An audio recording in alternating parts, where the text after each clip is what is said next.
Warm welcome to CA Raja classes and thank you so much for joining this mini and micro webinar. Before we get into the discussion, let me just take a couple of minutes to introduce myself. I am CA N Raja, a chartered accountant by qualification, a teacher and trainer by passion, and teacher for 3 lakh plus students worldwide. I started my career as a banker with State Bank of India. Then after a period of 4 years, I got into CA practice. I had my practice for 7.5 years. But I realized my calling is teaching. I started focusing on teaching and training, and today, with the blessings of God, we have 3 lakh plus students worldwide. So now it's time for us to get into the session. What do we mean by liquidity? Liquidity means ability of the business to meet its short-term expenses and obligations without any difficulty. So in liquidity ratios, we are actually trying to understand whether the business is having any pressure to meet its obligations. For that, let me take you through the memorandum of a balance sheet. See, in business, funds can come from various sources. Funds can come from owners. It can come from outsiders. When funds come from owners, we call it as equity. When it comes from outsiders, we call it as liabilities. The money that are coming from outsiders, what we call as liability, can come with an obligation to repay within 1 year. It can come with an obligation to repay after 1 year. When it comes with an obligation to repay within 1 year, we call them as short-term liabilities.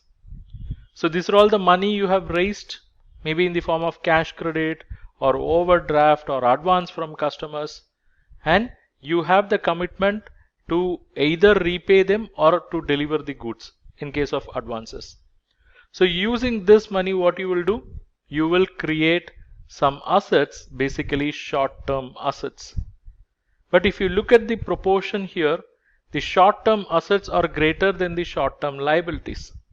It means what you have created as assets is greater than the money what you have borrowed in short term.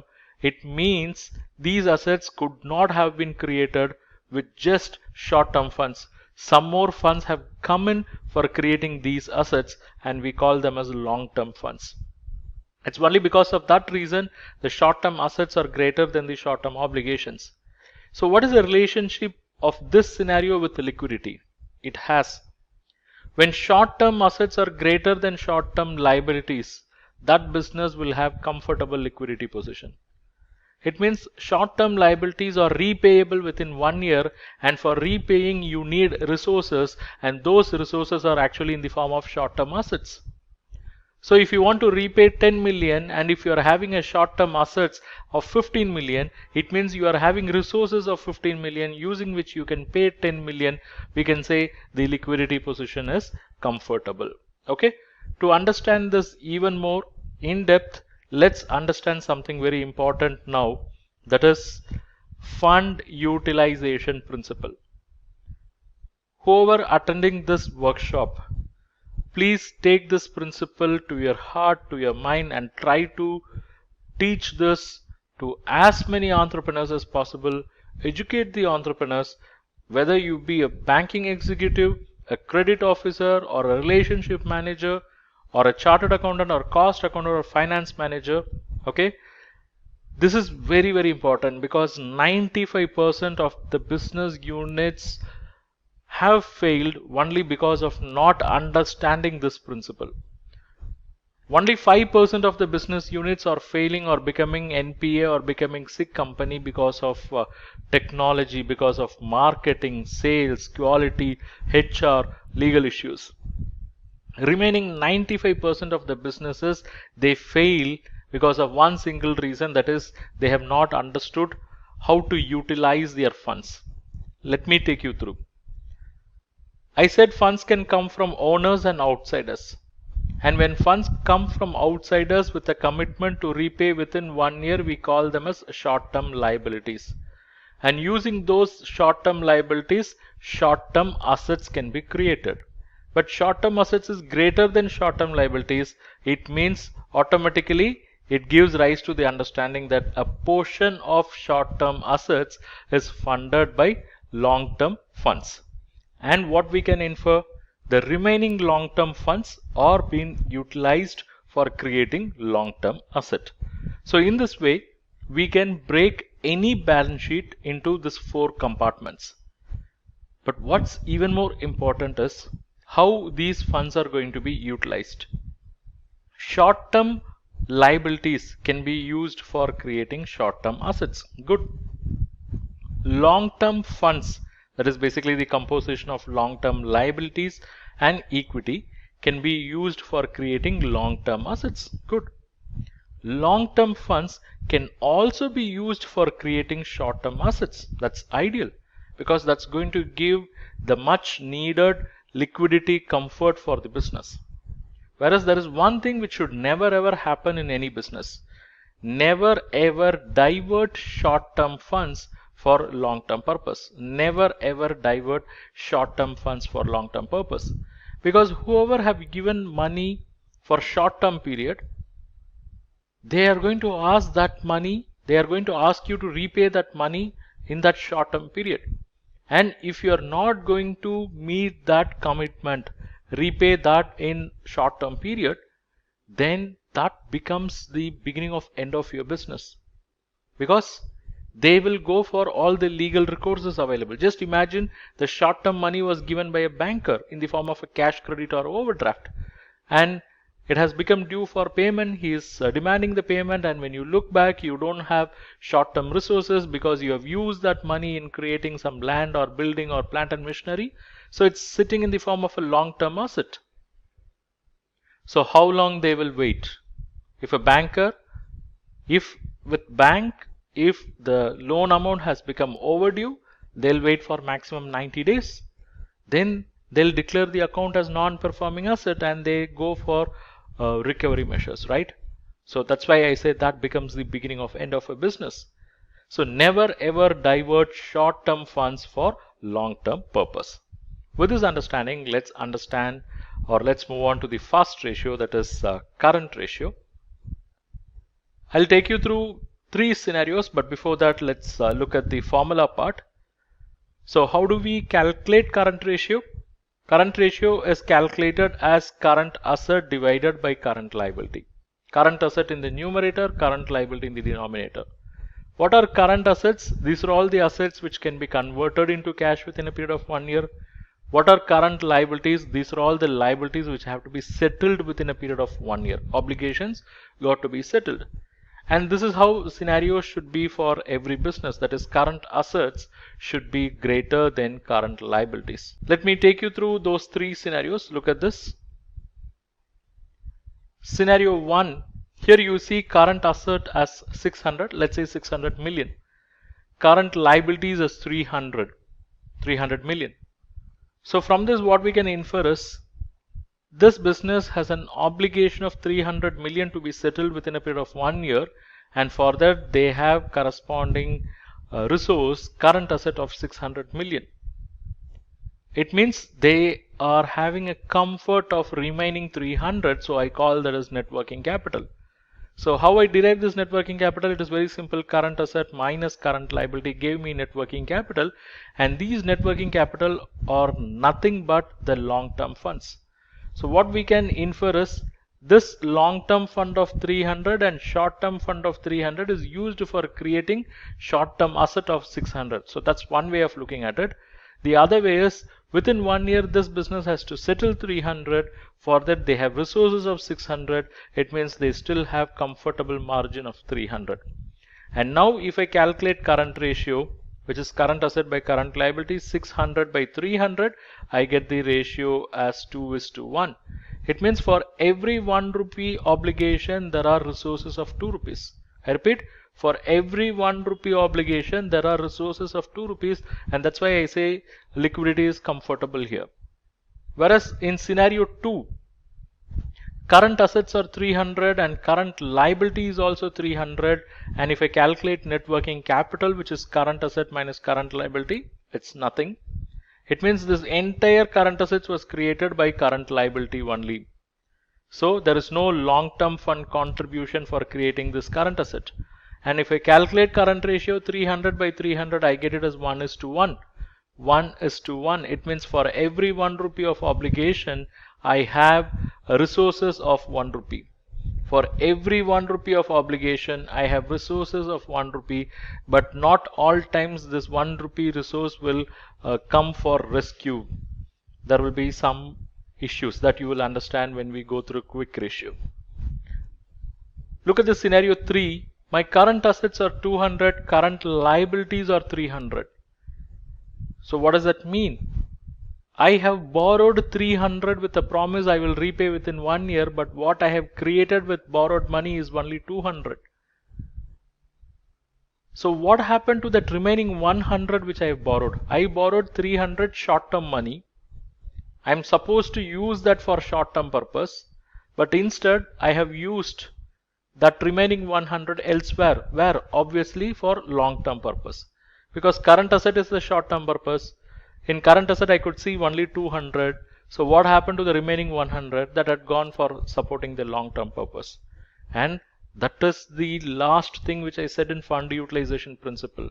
Never ever divert short-term funds for long-term purpose, but that's what they have done here now. And if I calculate net working capital, which is current asset minus current liability, I'll get 200 minus 300. What I'm getting is negative 100, and this is what the fund they have diverted from short-term purpose to long-term purpose. So whenever there is a diversion of short-term funds for long-term purpose, you will see a net working capital being negative, and you will also be in a position to notice that by looking at the current ratio. Because calculate current ratio now, current asset divided by current liability, 200 divided by 300, you get current ratio as 0.67:1. It means for every 1 rupee obligation, I am having only 67 paise. It means there is a clear-cut shortage of 33 paise per rupee of obligation. So we can say in scenario 3, this business is in serious trouble, because within a year they have to settle 300 million. They have resources of only 200 million, and it is also very much evident by looking at current ratio, because for every rupee obligation they have only resources of 67 paise. So these kind of inferences are possible when you look at current ratio. Okay, for calculation it is very simple, but what it communicates is something very important, something really significant in decision making. Also it is very relevant. Okay, right. Next, I'll also take a couple of minutes to explain why current ratio of 1.33 is insisted by most of the banks. Some banks, of course, they'll have like 1.1, 1.33, 1.5. Okay, let whatever be the logic what I place here, you can extrapolate for 1.1, 1.5, 2 also. Okay, listen. Let's say my current assets are 100 million and I'm having current liabilities of 75 million. And with this, if I calculate current ratio, I get current asset by current liability as 100 by 75, that is 1.33. So it's going to be 1.33. So when the current ratio is 1.33, automatically what we can infer is 75% of the current assets are funded by current liabilities, and what we can derive is the remaining 25% of the current assets are funded by long-term funds. Because current asset minus current liability we call as net working capital, right?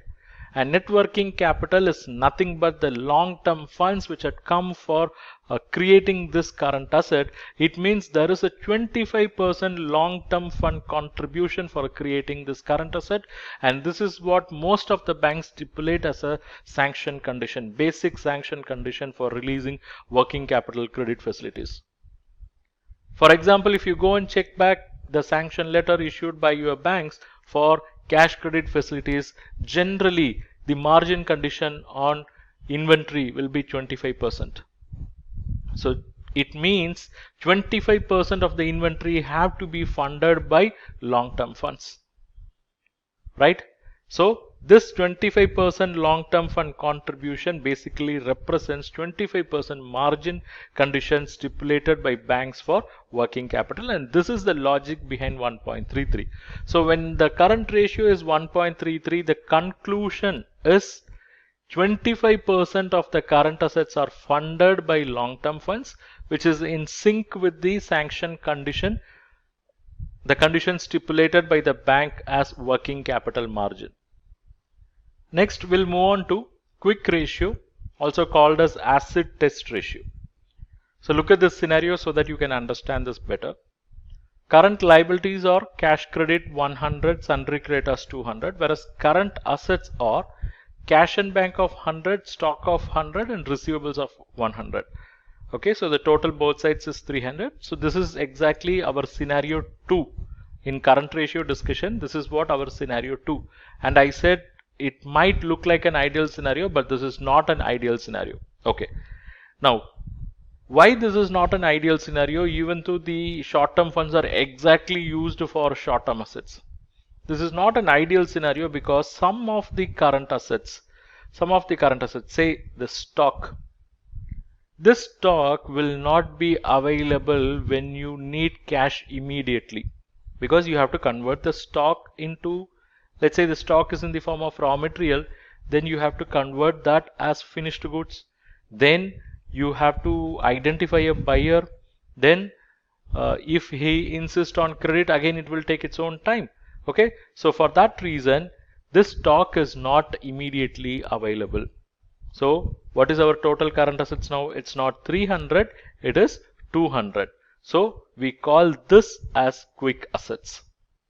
Current assets was 300, but what is available at a faster pace or quickly is only 200. Now let's compare, and before that let me put that in the form of a graph. That is, here this blue bar is my obligation current liability, my resources or current assets. It looks like matching, but this orange bar will not come for rescue, because of that what is immediately available is only to this extent. Only quick assets are immediately available. Even though I have lot of current assets, what is immediately available for me to settle my current liability is only quick asset. So there is a gap. That's why we calculate the quick ratio, or say the acid test ratio. So here we know current assets are 300, but quick assets are only 200, and we have to compare that with the current liability. So quick assets by current liability will give us the quick ratio. In some balance sheets on the asset side, you will also have item called prepaid expenses. Okay, this is already paid for, so it is not going to fetch you any cash within a period of 1 year, but it is actually helping you to reduce the payments within a period of 1 year. So from current assets, as we have removed stock, we should also remove prepaid expenses. That will give us quick assets, and if that is divided by current liability, you get the quick ratio. In this case, current asset by current liability, 300 by 300 gave us a current ratio of 1:1, but if you want to know the real face of it, you have to take quick assets divided by current liability, 200 by 300, you get only 0.67:1. So for every 1 rupee of obligation, the quick assets that are available is only 67 paise. For every 1 rupee obligation, quick assets that are available is only 67 paise. So how a quick ratio should be, or how a liquidity position of a business should be. Look at this. This blue bar is your obligation. If you have 300 as your obligation, your current asset should not be exactly equal to 300. It should be greater than 300. Okay, roughly let me say it should be like 350. Actually, it should be greater than 350, because there is a kind of benchmark ratio for current ratio, right? The benchmark ratio is, I mean, theoretically it is 2:1, and what is widely accepted is 1.33. Okay, and here I have used the number 350, but you just focus on one understanding, that is current asset should be greater than current liability. But our focus is on preferable liquidity position. Current assets should be greater than current liability, but quick assets should be at least equal to current liability. Okay, that's the message we should take now. Current assets should be greater than current liability in such a way that current ratio is 1.33 or 1.5 or 2:1, but quick asset should be at least equal to current liability. It means quick ratio should be at least 1:1. Only then that business will have real liquidity comfort. What is the point in having a current ratio of 2:1 when all the current assets are in the form of stock. It will not fetch, it will not give any money when you are in urgency. Okay, that's why we say quick ratio should be at least 1:1. Thank you for watching this webinar. I am sure you have derived value from this webinar. And if you wish to learn more, I have some good opportunity for you. What is that? Check out. It is this Credit and Financial Analysis Mastery course exclusively designed for bankers and for those who want to have bankers' point of view. This is a course which we have developed after a detailed analysis, a thorough discussion with several hundreds of bankers and finance professionals. We have identified what is their exact requirement when it comes to SME and corporate credit and financial analysis. In this mastery bundle, I'm going to give you access to various courses. To start with, we have course number 1, Basics of Credit Analysis. In this course, we have explained the basics of credit analysis through various sections, section 1 to 9. Next comes course number 2, that is how to read balance sheet. In this course, we have explained what is balance sheet, how to read them, how to approach them by using real life financial statements. Then comes course number 3, how to do financial ratio analysis like a banker. In this course, we have explained all critical ratios that are analyzed by the bankers, and we have also explained through case studies. Then we have course number 4, how to do cash flow analysis. So through this course you will understand what is cash flow analysis, how to do a typical cash flow analysis. We have used case studies, and reference to Ind AS is also included in this course. Then we have course number 5, that is how to do fund flow analysis. This is a critical financial analysis tool, and in this course you will learn what is fund flow statement, how to analyze them from banker's angle, how to prepare fund flow statement from academic angle as well. So overall 5 courses, each 1499. So aggregate price should be 7495, but you are not going to pay that. For you it's just rupees 2499 for 1 year access, or rupees 4999 for lifetime access. And it is not yet over, you have some more bonus. Bonus is course number 6, how to carry out credit risk rating for non-trading entities. These are all the topics covered in this course. Then course number 7, it is how to carry out credit risk rating for trading entities. Not yet over, you also have access to course number 8, that is how to prepare CMA report for bank loans. It's a comprehensive course which will run for 8 plus 5 hours, and you will learn entire CMA report preparation process. And course number 9, how to prepare cash budget for bank loans. Course number 10, how to assess fund-based working capital. So in this course you will understand what is working capital, what are working capital credit facilities and how to assess them, what are the key ratios that are related to working capital, and what are the additional key analysis that will be done by bankers on working capital matters. You will get a comprehensive understanding of cash credit, export finance, and there are certain on-demand videos as well. So 5 plus 5, 10 courses of value close to 15,000 rupees, but you are going to get it for 1 year access rupees 2499, lifetime access rupees 4999. Not yet over. You are going to get access to the 11th course, how to assess non-fund based credit facility. So in this course you will learn about letter of credit, bank guarantee, its assessment as well. Then comes course number 12, how to do term loan appraisal and assessment, because it's a complex process with a lot many technicalities. So this course covers all in detail. And course number 13, basic elements of loan proposal. So how a typical loan proposal will be, what are the basic elements that are covered in this course. And we have course number 14, case study on credit analysis. Various case studies based on practical experience and discussion with various bankers and finance professionals are included in this course. And course number 15, this is about collateral securities, where you get knowledge about collateral securities. So overall it's 15 courses of value close to 22,485. It's 1,000 plus lectures.